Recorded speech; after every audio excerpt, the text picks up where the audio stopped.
विश्वामित्र का आगमन। अयोध्यापति महाराज दशरथ के दरबार में यथोचित आसन पर गुरु वशिष्ठ, मंत्रीगण और दरबारीगण बैठे थे। अयोध्या नरेश ने गुरु वशिष्ठ से कहा, हे गुरुदेव, जीवन तो क्षणभंगुर है और मैं वृद्धावस्था की ओर अग्रसर होते जा रहा हूँ। राम, भरत, लक्ष्मण और शत्रुघ्न चारों ही राजकुमार अब वयस्क भी हो चुके हैं। मेरी इच्छा है कि इस शरीर को त्यागने के पहले राजकुमारों का विवाह देख लूं। अतः आपसे निवेदन है कि इन राजकुमारों के लिए योग्य कन्याओं की खोज करवाएं। महाराज दशरथ की बात पूरी होते ही द्वारपाल ने ऋषि विश्वामित्र के आगमन की सूचना दी। स्वयं राजा दशरथ ने द्वार तक जाकर विश्वामित्र की अभ्यर्थना की और आदरपूर्वक उन्हें दरबार के अंदर ले आए तथा गुरु वशिष्ठ के पास ही आसन देकर उनका यथोचित सत्कार किया। कुशल क्षेम पूछने के पश्चात राजा दशरथ ने विनम्र वाणी में ऋषि विश्वामित्र से कहा, हे मुनिश्रेष्ठ, आपके दर्शन से मैं कृतार्थ हुआ तथा आपके चरणों की पवित्र धूलि से यह राजदरबार और संपूर्ण अयोध्यापुरी धन्य हो गई। अब कृपा करके आप अपने आने का प्रयोजन बताइए। किसी भी प्रकार की आपकी सेवा करके मैं स्वयं को अत्यंत भाग्यशाली समझूंगा। राजा के विनयपूर्ण वचनों को सुनकर मुनि विश्वामित्र बोले, हे राजन, आपने अपने कुल की मर्यादा के अनुरूप ही वचन कहे हैं। इक्ष्वाकु वंश के राजाओं की श्रद्धा भक्ति गौ, ब्राह्मण और ऋषि मुनियों के प्रति सदैव ही रही है। मैं आपके पास एक विशेष प्रयोजन से आया हूँ। समझिए कि कुछ मांगने के लिए आया हूँ। यदि आप मुझे वांछित वस्तु देने का वचन दे तो मैं अपनी मांग आपके सामने प्रस्तुत करूँ। आपके वचन न देने की दशा में मैं बिना कुछ मांगे ही वापस लौट जाऊंगा। महाराज दशरथ ने कहा, हे ब्रह्मर्षि, आप निःसंकोच अपनी मांग रखें।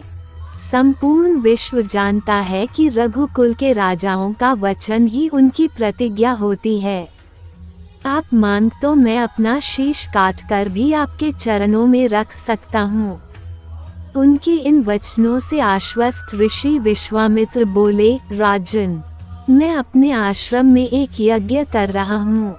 इस यज्ञ के पूर्ण आहुति के समय मारीच और सुबाहु नाम के 2 राक्षस आकर रक्त, मांस आदि अपवित्र वस्तुएं यज्ञ वेदी में फेंक देते हैं।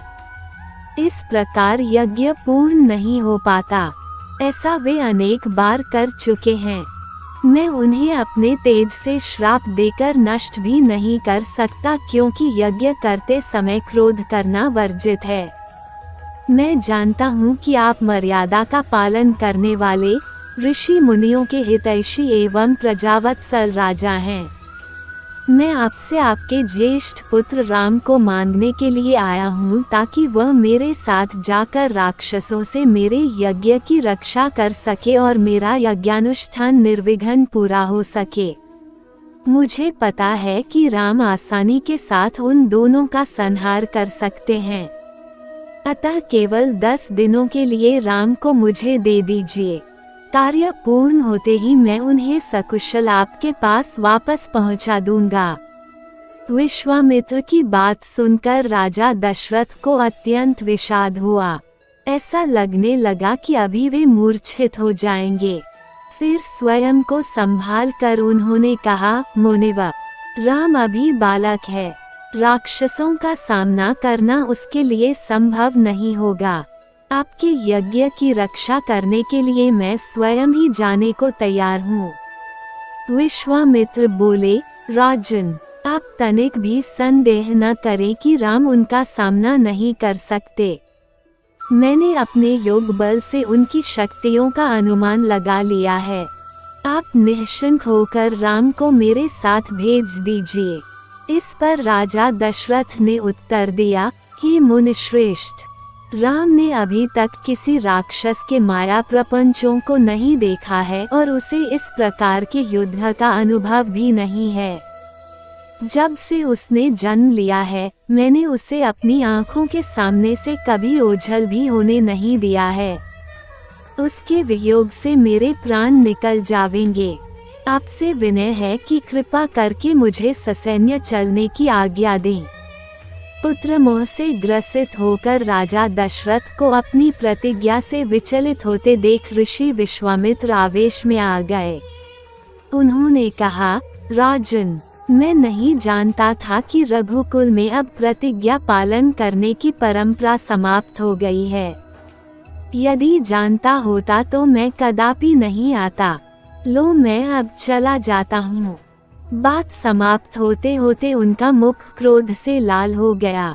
विश्वामित्र को इस प्रकार क्रुद्ध होते देखकर दरबारी एवं मंत्रीगण भयभीत हो गए और किसी प्रकार के अनिष्ट की कल्पना से वे कांप उठे। गुरु वशिष्ठ ने राजा को समझाया, हे राजन, पुत्र के मोह में ग्रसित होकर रघुकुल की मर्यादा, प्रतिज्ञा पालन और सत्यनिष्ठा को कलंकित मत कीजिए। मैं आपको परामर्श देता हूँ कि आप राम के बालक होने की बात को भूलकर एवं निश्चिंत होकर राम को मुनिराज के साथ भेज दीजिए। महामुनि अत्यंत विद्वान, नीति निपुण और अस्त्र शस्त्र के ज्ञाता हैं। मुनिवर के साथ जाने से राम का किसी प्रकार से भी अहित नहीं हो सकता, उल्टे वे इनके साथ रहकर शस्त्र और शास्त्र विद्याओं में अत्यधिक निपुण हो जाएंगे तथा उनका कल्याण ही होगा।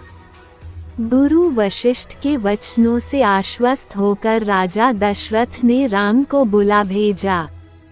राम के साथ साथ लक्ष्मण भी वहां चले आए।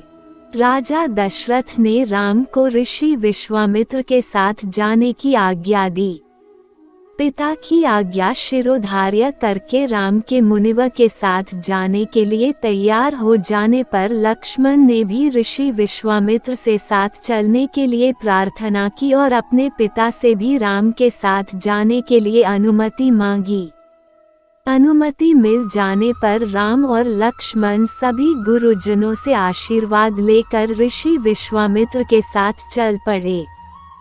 समस्त अयोध्या वासियों ने देख कि मंद धीर गति से जाते हुए मुनिश्रेष्ठ विश्वामित्र के पीछे पीछे कंधों पर धनुष और तरकस में बाण रखे दोनों भाई राम और लक्ष्मण ऐसे लग रहे थे मानो ब्रह्मा जी के पीछे दोनों अश्विनी कुमार चले जा रहे हों। अद्भुत कांति से युक्त दोनों भाई गोह की त्वचा से बने दस्ताने पहने हुए थे। हाथों में धनुष और कटी में तीक्ष्ण धार वाली कृपाणें शोभायमान हो रही थीं। ऐसा प्रतीत होता था मानो स्वयं शौर्य ही शरीर धारण करके चले जा रहे हों। लता विटपों के मध्य से होते हुए 6 कोस लंबा मार्ग पार करके वे पवित्र सरयू नदी के तट पर पहुँचे।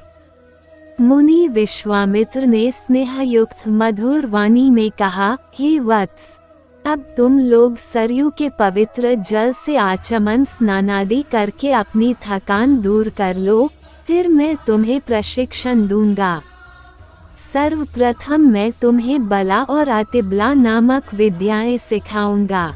इन विद्याओं के विषय में राम के द्वारा जिज्ञासा प्रकट करने पर ऋषि विश्वामित्र ने बताया, ये दोनों ही विद्याएं असाधारण हैं। इन विद्याओं में पारंगत व्यक्तियों की गिनती संसार के श्रेष्ठ पुरुषों में होती है। विद्वानों ने इन्हें समस्त विद्याओं की जननी बताया है। इन विद्याओं को प्राप्त करके तुम भूख और प्यास पर विजय पा जाओगे। इन तेजों में विद्याओं की सृष्टि स्वयं ब्रह्मा जी ने की है। इन विद्याओं को पाने का अधिकारी समझकर मैं तुम्हें इन्हें प्रदान कर रहा हूँ। राम और लक्ष्मण के स्नानादि से निवृत्त होने के पश्चात विश्वामित्र जी ने उन्हें इन विद्याओं की दीक्षा दी। इन विद्याओं के प्राप्त हो जाने पर उनके मुखमंडल पर अद्भुत कांति आ गई। तीनों ने सरयू तट पर ही विश्राम किया। गुरु की सेवा करने के पश्चात दोनों भाई तृण शैयाओं पर सो गए।